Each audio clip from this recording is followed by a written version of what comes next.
आज इस वीडियो में हम ये डिस्कस करेंगे कि ट्यूरिंग रिकॉग्नाइजेबल लैंग्वेजेस।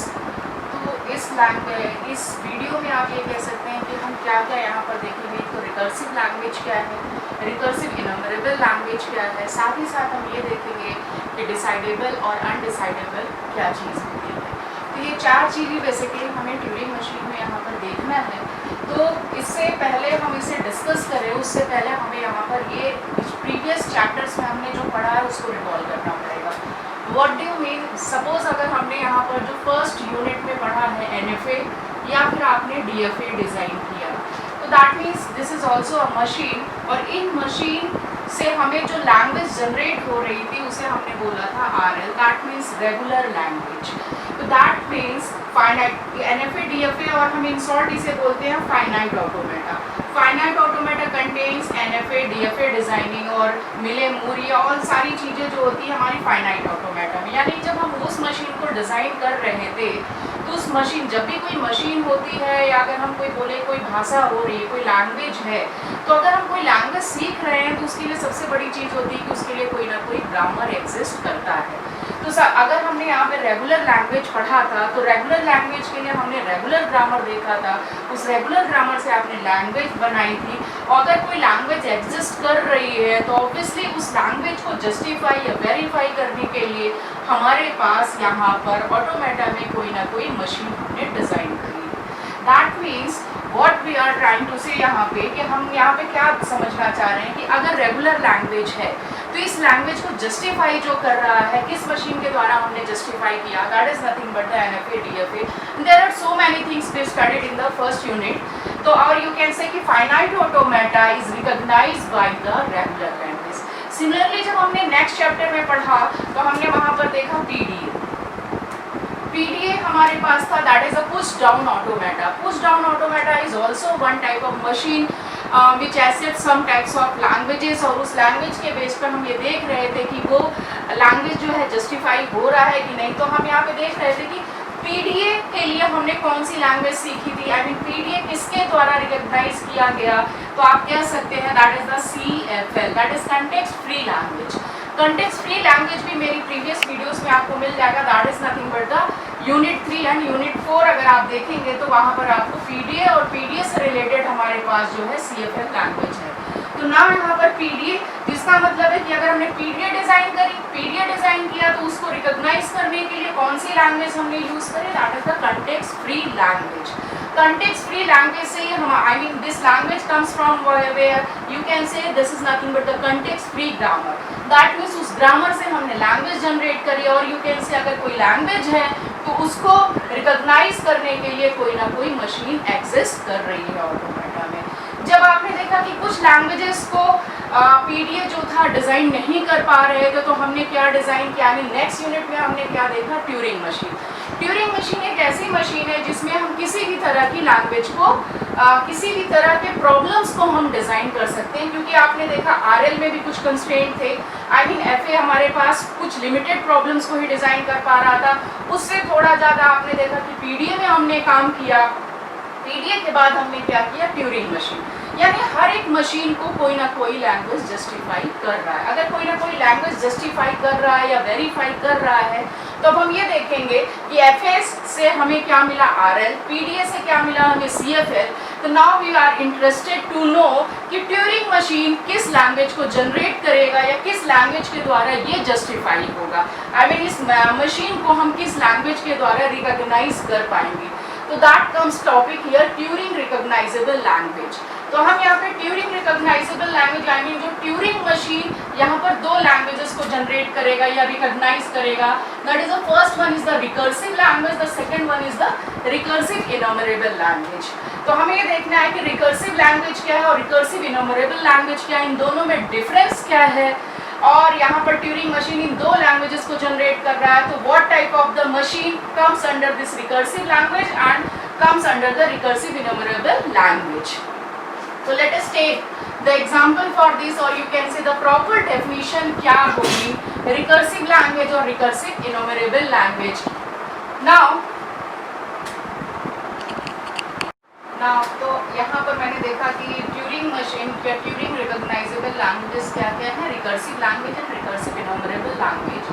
तो सबसे पहले हम डिस्कस कर लेते हैं कि रिकर्सिव लैंग्वेज क्या है। रिकर्सिव लैंग्वेज में यहाँ पर एक ब्लॉक डायग्राम के से समझते हैं कि let L is a language, क्योंकि अगर हम यहाँ पे किसी मशीन की बात कर रहे हैं तो ऑब्वियस सी बात है हम यहाँ पे ऑटोमेटर थ्योरी पढ़ रहे हैं। ऑटोमेटर थ्योरी अगर हम पढ़ रहे हैं तो obviously we are talking about some machine. तो यहाँ पे अगर इस चैप्टर में हम बात कर रहे हैं कि ट्यूरिंग मशीन, तो लेट्स अगर हमने किसी भी लैंग्वेज के लिए एक ट्यूरिंग मशीन बनाई, अगर ये टीएम है तो अगर हमने कोई चीज़ बनाई है तो ऑब्वियस सी बात है कि वो किसी ना किसी लैंग्वेज को रिकॉग्नाइज कर रहा है। अगर वो लैंग्वेज को रिकॉग्नाइज कर रहा है तो हम यहाँ पे मान के चल रहे हैं कि ये जो टीएम है वो एक एल लैंग्वेज को रिकॉग्नाइज कर रहा है। और आप जानते हैं कि सपोज करिए अगर मैंने यहाँ पे लिया ए की पावर एन बी की power n L equal to this and such that n is greater than equal to 1, अगर हमने एक ये लैंग्वेज ले ली ए की पावर एन बी की पावर एन, तो इसमें क्या क्या चीज़ हो सकता है? स्ट्रिंग क्या होगा? A B, A square, B square and so on.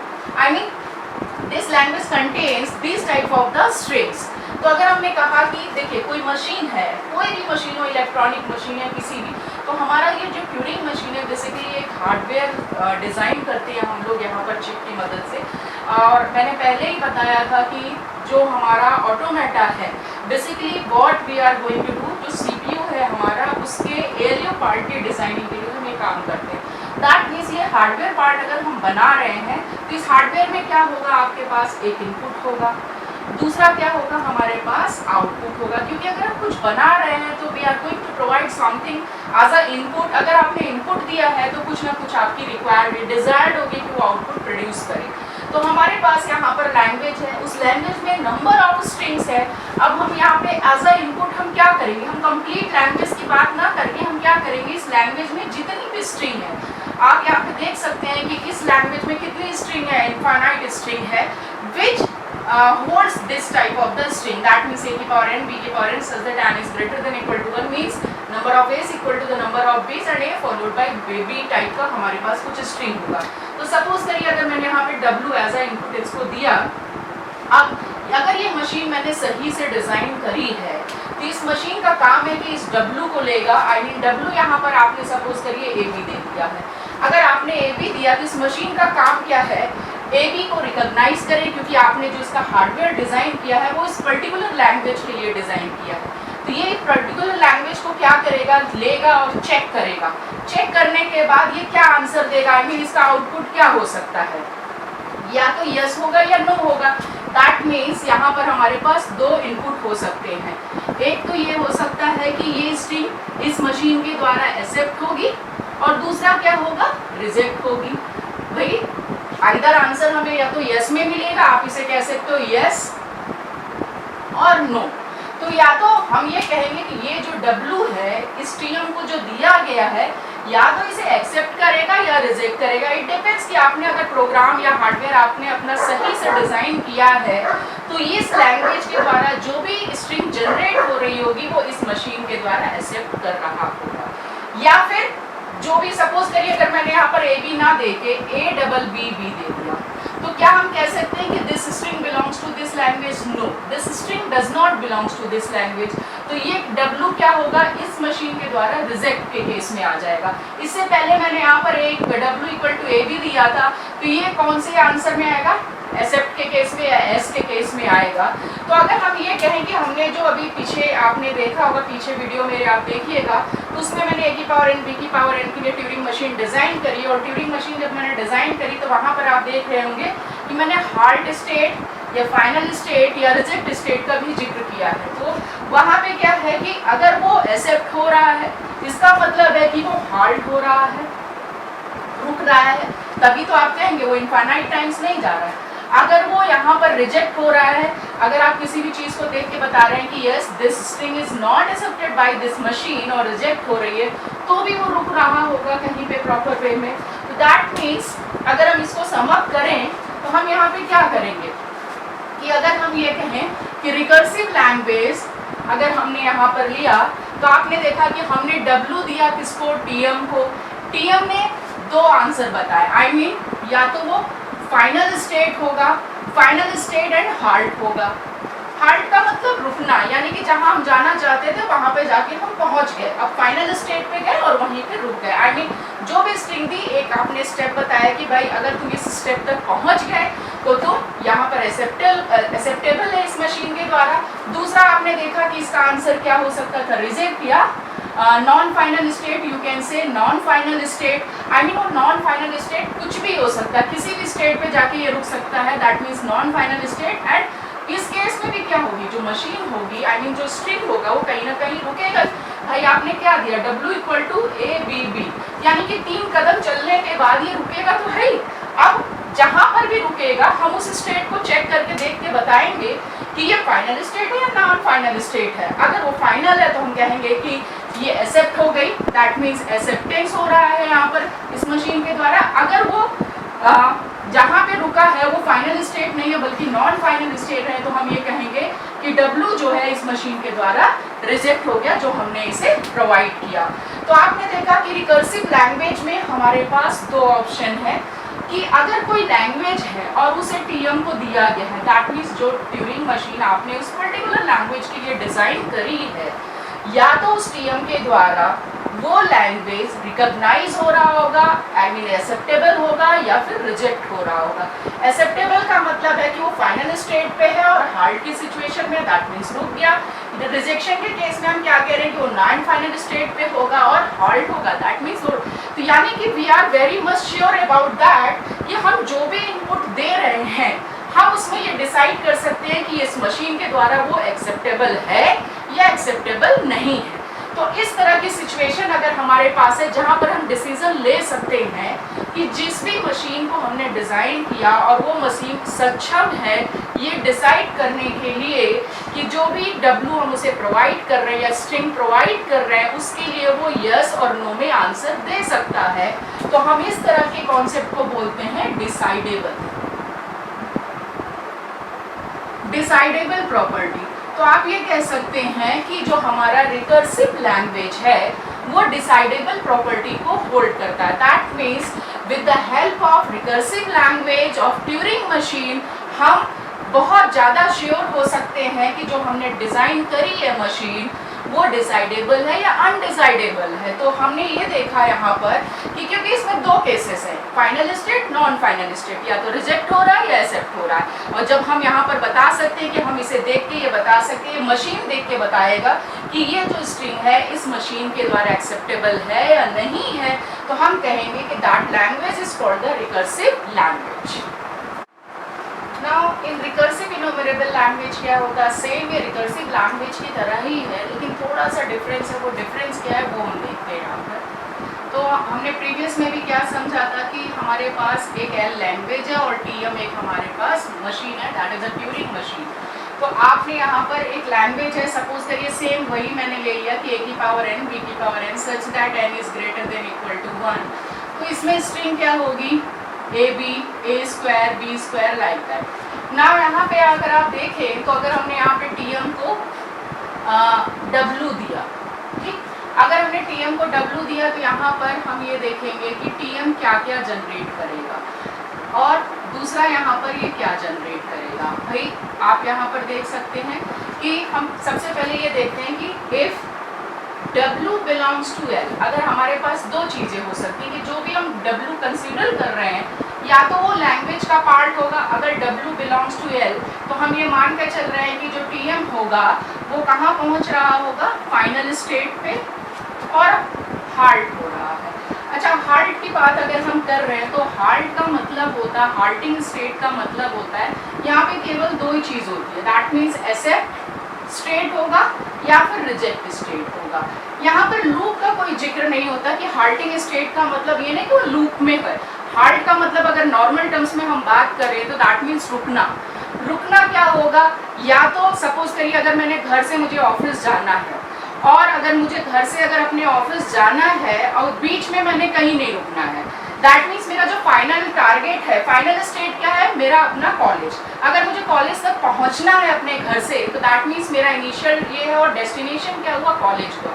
घर से चल के अगर मैंने कॉलेज तक के बीच में कहीं नहीं रुके, डायरेक्ट कॉलेज में ही जाकर ही अगर रुके तो इसका मतलब है कि मैं फाइनल स्टेट पहुंची और फिर जाके वहां पे रुक के जो भी काम था करा और वापस घर आ गए ना। दूसरी सिचुएशन क्या होती है कि मैंने घर से निकले ऑफिस जाने के लिए, लेकिन ऑफिस ना पहुंच के बल्कि ऑफिस से पहले थोड़ा कुछ काम था वहां पे रुक गए heart. But actually what is my destination? Destination is college, but before the destination I stop somewhere, that means मैंने हार्ट लिया। वो जो हार्ट था that is not the final state, but वहां पे क्या है, हम ये कहेंगे कि जो मेरा प्रोग्राम था आई मीन उसको फाइनल स्टेट तक नहीं पहुंचे, आई मीन वो बीच में ही हम कहीं रुके, हाल्ट हो गया, तो that means you can say कि reject and halt, I mean रुके तो but that is not the final state, you can say that is a non final state. फिर से वहां चले और फिर से अपने डेस्टिनेशन तक पहुंच गए तो that is called the final state. तो यहाँ पर क्या है, हाल्टिंग का मतलब है either we are talking about the acceptance और rejection, but we are not talking about the infinite loop. Infinite loop का जिक्र हाल्टिंग में नहीं आता।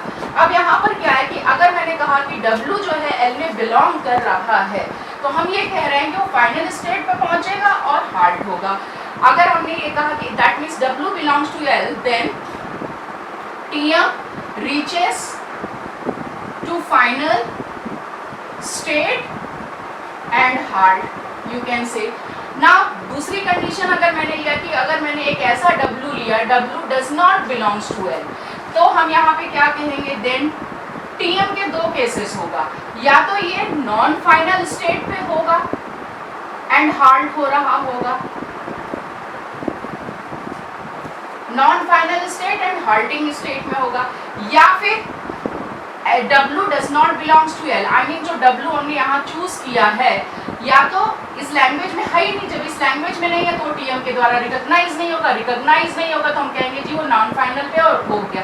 दूसरी सिचुएशन ये हो सकता है कि वो इनफाइनाइट लूप में चला जाए, इनफाइनाइट लूप में उसे कोई रास्ता ही ना समझ में आए, जाए और आए, आई मीन वो घूमता रहे, आपके पास वहां पर एक ऐसा लूप बन जाए, आई मीन स्ट्रिंग इतनी बड़ी है कि वो उसी चक्रव्यूह में घूमता रहे, दैट मीन्स इनफाइनाइट लूप में चला जाए। तो हमने देखा कि जब स्ट्रिंग लैंग्वेज में बिलोंग नहीं, क्योंकि देखिए यहाँ पे जो ट्यूरिंग मशीन है जो आप बना रहे हो आप बना रहे हो, यहाँ पर कोई ऑटोमेटिक चीजें नहीं है, तो इसका मतलब है कि आपके माइंड में ये लैंग्वेज ऑलरेडी था, आपने इसको देखते हुए एक मशीन डिजाइन करी कि भाई अगर कुछ ऐसा है तो वो फाइनल स्टेट पे जाए और उसके लिए आपने डिजाइन कर दिया। रिजेक्शन के केस में क्या, जो लोग इसमें बिलोंग नहीं कर रहे उसको रिजेक्ट स्टेट पे भेज दे। लेकिन सपोज करो आपने कोई भी XYZ स्ट्रिंग ले ली, मान लीजिए ABC, अब यहाँ पे C तो है ही नहीं, तो आपने कुछ भी इतनी बड़ी स्ट्रिंग ले ली जो कि इनफाइनाइट लूप में घूमता रहा है, मान लीजिए फिर से A आया, फिर से B आया, बहुत सारा, तो आपने यहाँ पे देखा कि आपने ऐसा कुछ दे दिया कि वो इस मशीन में इनफाइनाइट लूप में फंस के रह जाए, वो घूमता रहे। तो that means recursive enumerable language क्या कहता है कि जो W है हमारा या तो इस मशीन के द्वारा एक्सेप्टेबल होगा या इस मशीन के द्वारा एक्सेप्टेबल नहीं होगा। तीसरा जो केस है वो क्या है, इनफाइनाइट लूप में। तो आप देख रहे हैं कि यहाँ पे ये क्या हो जाएगा, non final state and halt. And इसी W में हमने क्या देखा कि जो W जब बिलोंग नहीं कर रहा था, ये जो है ये है आपका W बिलोंग्स टू L और ये जो है आपका W does not belongs to L। दूसरा केस क्या है इसका, इनफाइनाइट लूप में चला गया, इनफाइनाइट। तो आपने देखा कि recursive enumerable language and recursive language में डिफरेंस क्या है। रिकर्सिव लैंग्वेज में आपने देखा कि वो बिल्कुल श्योर था, या तो वो एक्सेप्ट हो रहा होगा या फिर नॉट एक्सेप्ट होगा। लेकिन रिकर्सिव इन्यूमरेबल लैंग्वेज में एक लाइन और बढ़ गई कि भाई final state, non final state, साथ ही साथ इनफाइनाइट लूप का भी कॉन्सेप्ट आ गया। तो this is the difference between the recursive language and recursive enumerable language. अब देखिए यहाँ पर आप कि final state, non final state, आपने इसे कहा जी एक्सेप्ट हो रहा है, ये क्या हो रहा है, रिजेक्ट होता है। अगर आपने यहाँ पे डेट श्योर हो ना कि अगर आप नॉन फाइनल पे और हार्ड है, आई मीन रुक रहे हो, तो आप कहोगे रिजेक्ट है। और जब आप रिजेक्ट की बात कर रहे हो या एक्सेप्ट, यस या नो में आंसर दे रहे हो, सपोज अगर टीचर आपका कोई क्वेश्चन पूछे और आपको क्वेश्चन आता है तो आप कहोगे यस, अगर आपको नहीं आता तो आप नो बोलोगे या नहीं बोलोगे कुछ। लेकिन ऐसा नहीं, तो अब यहाँ पे तीसरा स्टेट क्या आ गया कि इनफाइनाइट, आई मीन इसमें श्योर है कि आपको क्वेश्चन आ रहा है या नहीं आ रहा, आपके पास दो ही जवाब है, यस या नो में। लेकिन आप ये नहीं कह सकते इनफाइनाइट आंसर आ रहा है मुझे। तो now that is the reason यहाँ पे कि इनफाइनाइट लूप, यानी कि अगर हमारे पास हमारे दो ही ऑप्शन है, एक्सेप्ट और रिजेक्ट, तब तो हम कहेंगे कि हम उस मशीन के आउटपुट को डिसाइड कर सकते हैं कि हम आंसर यस और नो में दे सकते हैं। लेकिन यहाँ तीसरे केस में क्या कर दिया, आप इसमें कुछ भी नहीं बोल सकते कि ये जो इनफाइनाइट लूप में जा रहा है वो मशीन का सही आउटपुट है या रॉन्ग आउटपुट है, हम कुछ नहीं बता सकते। ये जो सिचुएशन कहलाती है अनडिसाइडेबल सिचुएशन हो जाती है। तो दैट मीन्स अगर आपने देखा होगा एक में आपको एस मिला, दूसरे में नो मिला, तो ओवरऑल रिजल्ट हम क्या कहेंगे, हम नो ही कहेंगे। दैट मीन्स इन दोनों में तो हम कहेंगे अगर इस टाइप की स्ट्रिंग मिलती है, जो स्ट्रिंग इसमें बिलोंग कर रही है आपने कहा एक्सेप्टेड है, जो नहीं बिलोंग कर रही है नॉट एक्सेप्टेड है, दैट मीन्स रिजेक्ट हो गई, या फिर हम कहेंगे अनडिसाइडेबल। तो अनडिसाइडेबल और डिसाइडेड, इस अनडिसाइडेबल या इनफाइनाइट लूप की वजह से जो हमारा रिकर्सिव इन्यूमरेबल लैंग्वेज है ओवरऑल क्या कहलाता है, वो अनडिसाइडेबल। बिकॉज हमारे पास तो हर तरह की स्ट्रिंग होगी। भाई आपने एल दिया तो हम किसी भी यूजर को ये नहीं कह सकते भाई जो इसमें सही सही कॉन्सेप्ट है वही वाली स्ट्रिंग यहाँ पे डालो। We are not going to say यहाँ पे कि नहीं आप बिल्कुल करेक्ट ही टाइप करना हमें ये चीज़, तब तो हम कहेंगे कि हाँ जी वो हो गया। लेकिन अगर एक अननोन यूजर को अगर आप दे रहे हो और आपने उसको मशीन दे दी और उससे बोला हो कि you can try, you are free to write any string and check that कि that string is acceptable by your program और नॉट, आई मीन जो आपने डिजाइन किया है, आप कुछ भी दुनिया का कोई भी प्रोग्राम यहाँ पे डालिए और चेक करिए, आप कोई भी स्ट्रिंग डालिए तो वो तो हर तरह की स्ट्रिंग ट्राई करेगा। अगर हर तरह की स्ट्रिंग ट्राई करेगा तो उसके पास 3 ऑप्शन होंगे, वो 3 ऑप्शन ये हैं। तो जब इस तरह की सिचुएशन होगी तो that comes under the recursive enumerable language. तो रिकर्सिव इन्यूमरेबल लैंग्वेज में आपने देखा कि this language comes under the undecidable. Undecidable property का मतलब है कि हम इसके लिए कोई भी अनडिसाइडेबल अगर आ गया, जैसा कि अभी मैं उल्टी बात करूं, आपने देखा एक टीएम था, उस टीएम को आपने कुछ इनपुट दिया, उसने आंसर यस और नो में दिया, तो आपने कहा वो रिकर्सिव लैंग्वेज है। जब आपको पता है कि आंसर यस और नो में है तो इसका मतलब आप डिसाइड कर सकते हैं। जब आप डिसाइड कर सकते हैं तो इसका मतलब है कि आप उसके लिए एक ट्यूरिंग मशीन डिजाइन कर पाए। तो इसका मतलब कि डिसाइडेबल लैंग्वेज के लिए या डिसाइडेबल प्रॉपर्टी ये कहता है कि हम अगर किसी चीज़ के लिए डिसीजन ले सकते हैं तो इसका मतलब है कि हम उसके लिए ट्यूरिंग मशीन डिजाइन कर सकते हैं।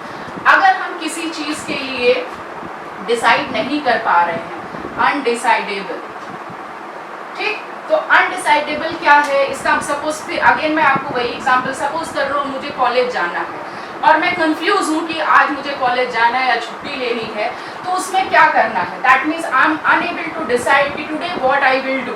तो हम यहाँ पे कहेंगे कि हम कंफ्यूजन में नहीं डिसाइड कर पा रहे हैं कि मुझे आज जाना है या लीव लेना है, दैट मीन्स मैं यस और नो में जवाब नहीं दे पा रहे। अनडिसाइडेबल का मतलब है जब हम डिसीजन नहीं ले पा रहे हैं, डिसीजन नहीं ले पा रहे हैं अगर किसी चीज़ के लिए, तो इसका मतलब है कि TM not possible.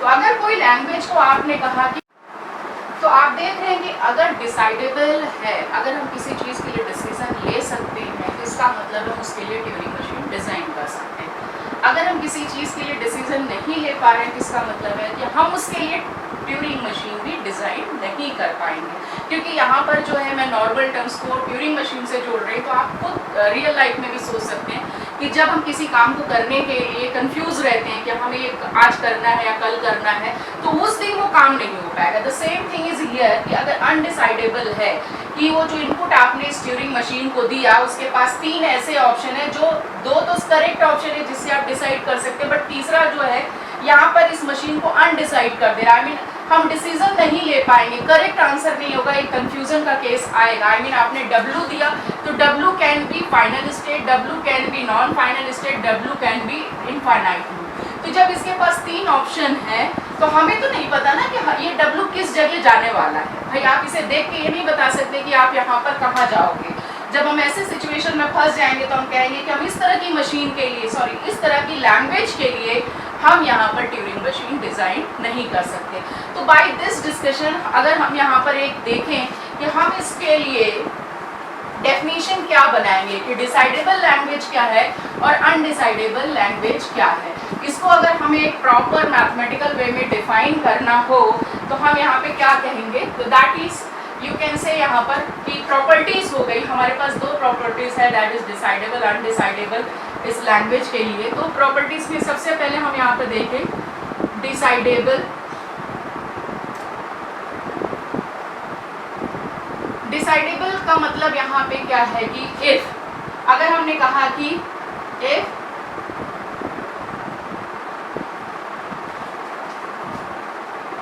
Can say यहाँ पे अ language L is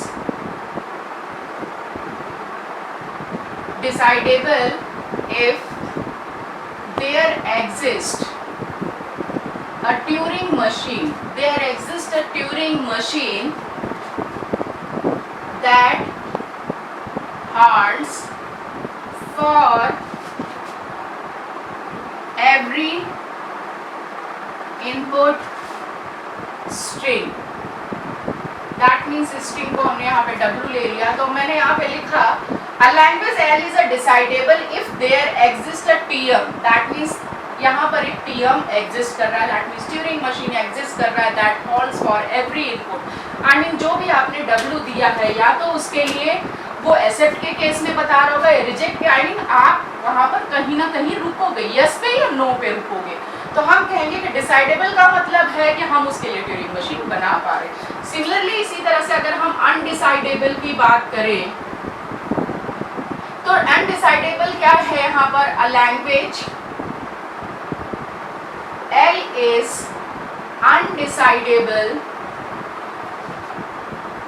if there exists no Turing machine.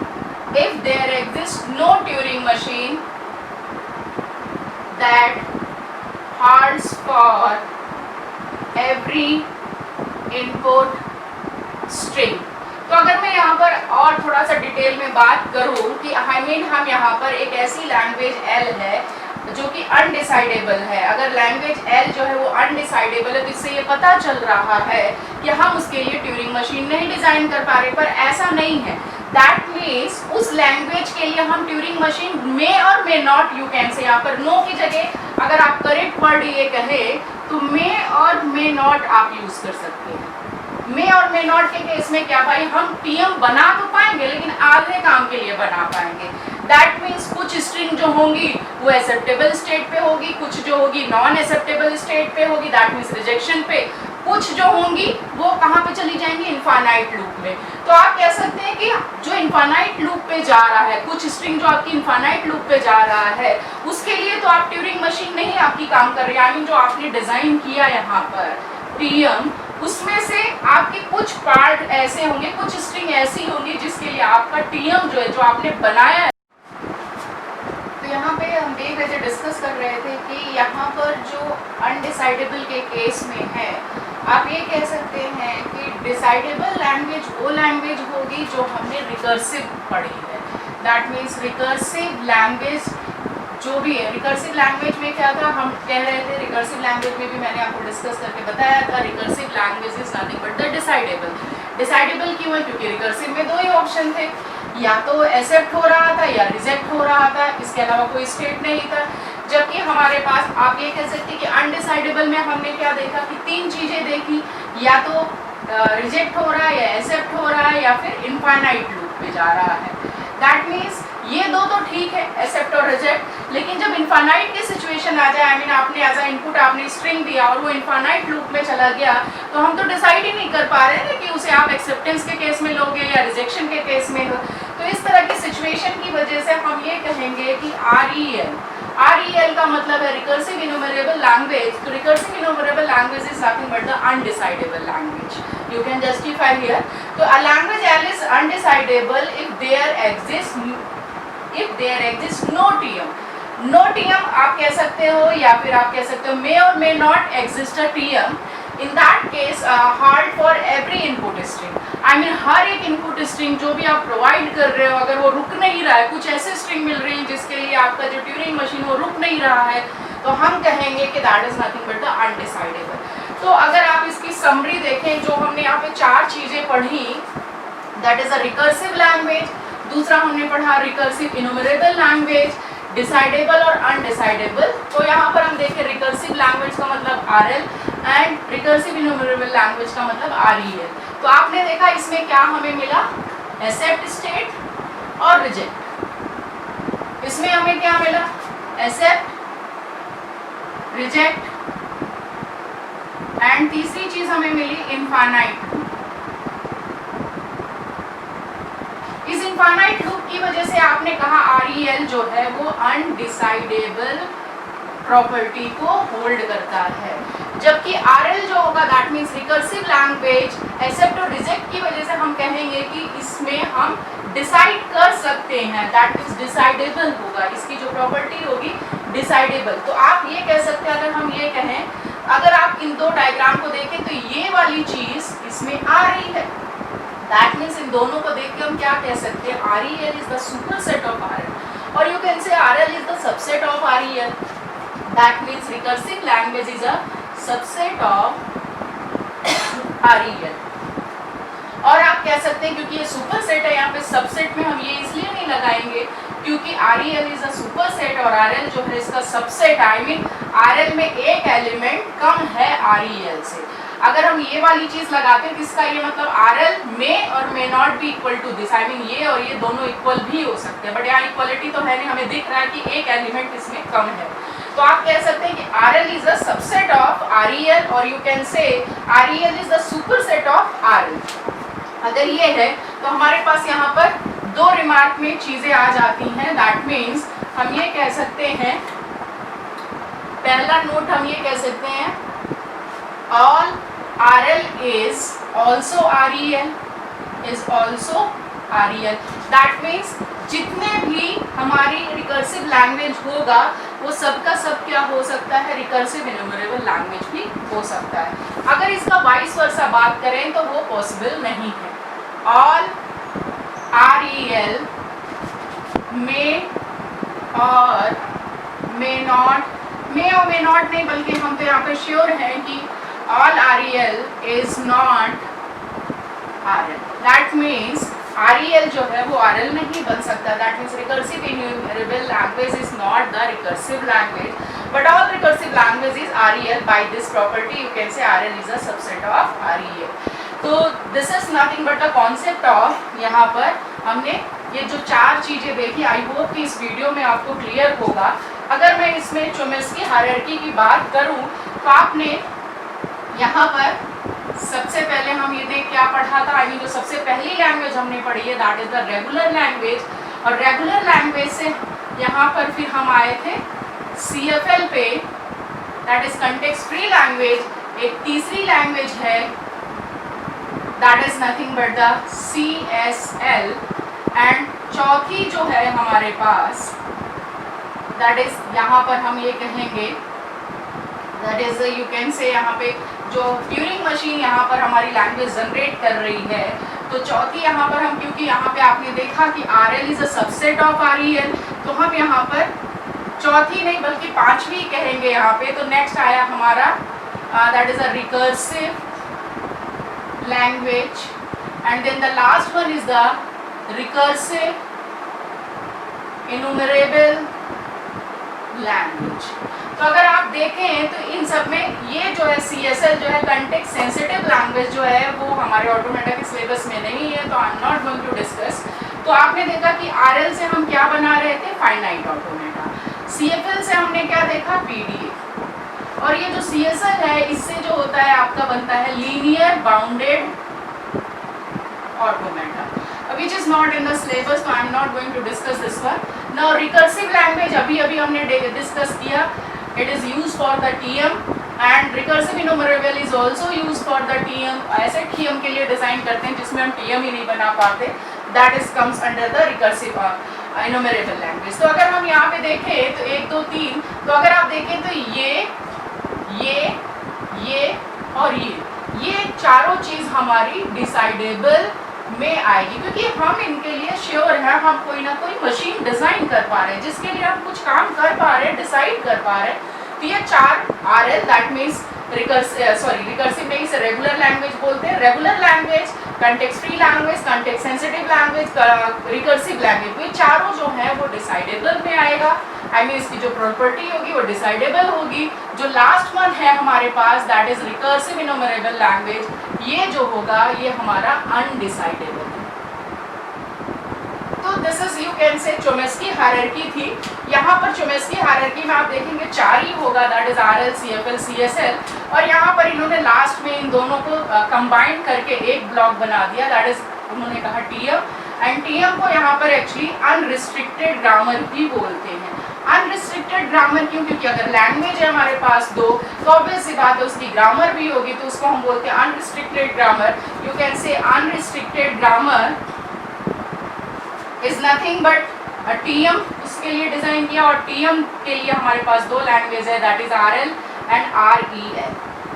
तो टीएम इसलिए हमने अनरिस्ट्रिक्टेड ग्रामर बोला क्योंकि यहाँ पे जो ग्रामर होता है वो अल्फा टेंड्स टू बीटा के कॉन्सेप्ट में होता है। इसका अल्फा और बीटा दोनों ही फ्री है, that means alpha also belongs to V union sigma star. I mean alpha comma beta दोनों ही इसमें होते हैं, that means left hand side आपका टर्मिनल नॉन टर्मिनल दोनों एलिमेंट हो सकता है, राइट हैंड साइड भी टर्मिनल नॉन टर्मिनल दोनों एलिमेंट हो सकता है। ये बिल्कुल फ्री होता है, आई मीन इसमें कोई रिस्ट्रिक्शंस नहीं है, जैसा कि आपने आरएल सीएफएल एंड दिस। तो हम यहाँ पे कहते हैं that is nothing but the type 0, that means आपका जो ट्यूरिंग मशीन है वो टाइप 0 है, ये टाइप 1, टाइप 2, टाइप 3। सबसे बाउंडेड कौन सा आप कह सकते हैं, सबसे अंदर जो है that is nothing but the finite automata. आपने यहाँ पर देखा भी था फाइनाइट ऑटोमेटा बहुत कम मशीनें ही हम डिजाइन कर पाए थे, वो फेल हो गया था, तो आप सीएफएल के पास गए थे। सीएफएल में भी आपने पीडीए पे काम किया, लेकिन पीडीए भी एक लिमिट के बाद फेल हो गई। तो सीएसएल में हम कुछ चीज़ें डिज़ाइन करते हैं, लेकिन वो सीएसएल हमारे ऑटोमेटा में नहीं है, तो हमने इसे डिस्कस नहीं किया। नाउ नेक्स्ट हमारा सीएसएल के बाद क्या है आपका, that is Turing machine. Turing machine में हम वो सारी मशीनें डिज़ाइन कर सकते हैं which was not possible in these languages. तो दैट इज़ द रीज़न हम ट्यूरिंग मशीन को ये भी बोलते हैं कि अनरिस्ट्रिक्टेड ग्रामर, आई मीन इसमें कोई बाउंडेशन नहीं है। अगर हम ये बात करें कि Turing machine is nothing but the general purpose machine, तो गलत नहीं होगा कि आज की डेट में जो भी हम कंप्यूटर यूज़ करते हैं, जनरल पर्पज़ कंप्यूटर, वो सारा का सारा, आई मीन जितनी भी कंप्यूटेशन आज की डेट में हम कर पा रहे हैं और पिछले 100 साल से जो हम करते आ रहे हैं, that is possible in the only the Turing machine. No, अभी तक ट्यूरिंग मशीन के बाद ऐसी कोई मशीन नहीं डिज़ाइन हुई है जिसमें हम काम कर पाए। तो आगे हम डिस्कस करेंगे that is a recursive language. इसमें थोड़ा सा और हम देखेंगे यूनिवर्सल ट्यूरिंग मशीन क्या है अगली वीडियो में, and that is a halting problem क्या है वो अपनी नेक्स्ट वीडियो में मैं डिस्कस करूँगी। तो this is the nothing but the overall concept of the Turing machine. Properties of RL and REL, तो अभी जो मैंने डिस्कस किया उसमें इसकी कुछ प्रॉपर्टीज़ है, जैसा कि आप अगर सीएफजी में देख सकते हैं और रेगुलर लैंग्वेजेस में भी आपने ये सारी प्रॉपर्टीज़ पढ़ी हैं। दैट इज़ यहाँ पर आरएल का मतलब है रिकर्सिव लैंग्वेज, आरईएल का मतलब है रिकर्सिव इन्यूमरेबल लैंग्वेज। तो RL are close under the complementation. Suppose अगर आपने एल एक लैंग्वेज लिया है तो उसका कॉम्प्लीमेंट क्या होगा, एल डी भी लिखा जाता है, एल सी भी लिख सकते हैं, या एल डैश भी बहुत जगह यहाँ पे, तो दैट मीन्स उसका उल्टा। तो उल्टा इन द सेंस का मतलब इसका कॉम्प्लीमेंट लेना है, इसका रिवर्स। तो एल अगर यहाँ पर हम कहेंगे आर एल है तो उसका जो ट्रांसपोज हम लेंगे दैट मीन्स उसका कॉम्प्लीमेंट लेंगे, वो भी क्या होगा, आर एल होगा। दूसरी प्रॉपर्टी है R E L are not close, are not close under the complementation. इसका मतलब अगर एल जो है आर ई एल है that means recursive enumerable language है, तो यहाँ पर जो उसका ट्रांसपोज हम लेंगे दैट मीन्स इसका कॉम्प्लीमेंट जो लेंगे वो यहाँ पर जो है वो कॉम्प्लीमेंट नहीं होगा आरईएल के केस में। RL and REL are closed under the union, intersection and concatenation. Union intersection का मतलब अगर L1 एंड L2 अगर हमने लिया है तो L1 यूनियन L2। अगर ये रेगुलर रिकर्सिव लैंग्वेज है, ये भी रिकर्सिव लैंग्वेज है, तो इनका यूनियन भी रिकर्सिव होगा। सिमिलरली अगर L1 L2 recursive enumerable language है तो उनका यूनियन भी होगा। इसी तरह से इनका इंटरसेक्शन भी रिकर्सिव लैंग्वेज होगा, और इनका यहाँ पर कॉन्कैटिनेशन का मतलब L1 L2 भी होगा। तो दैट मीन्स कॉन्कैटिनेशन का मतलब इस तरह से लिखते हैं, इंटरसेक्शन एंड यूनियन। तो these three types of this property is also hold for RL and REL both.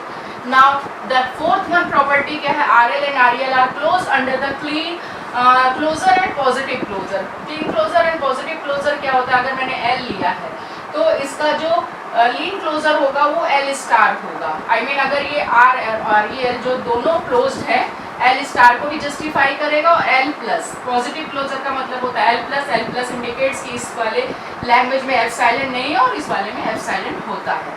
तो अगर ये रिकर्सिव लैंग्वेज है तो ये दोनों भी रिकर्सिव होगा। नाउ नेक्स्ट यहाँ पर क्या है, RL and REL are close under the reversal. Reversal का मतलब रिवर्स, अगर हमने यहाँ पर A B लिया है तो इसका उल्टा क्या हो जाएगा B A। तो अगर RL यहाँ पर रिकर्सिव लैंग्वेज है तो BA भी क्या होगा, उसका रिकर्सिव लैंग्वेज होगा, क्योंकि अराउंड द स्ट्रिंग तो रिकर्सिव है यहाँ पर दोनों। इसी तरह से REL are not close under the difference, that means अगर हमने L1 एंड L2 दो लिया है और दोनों REL है तो इनका जो डिफरेंस हम निकालेंगे that means L1 minus L2 is not the recursive enumerable language. तो these are the properties of the RL and REL।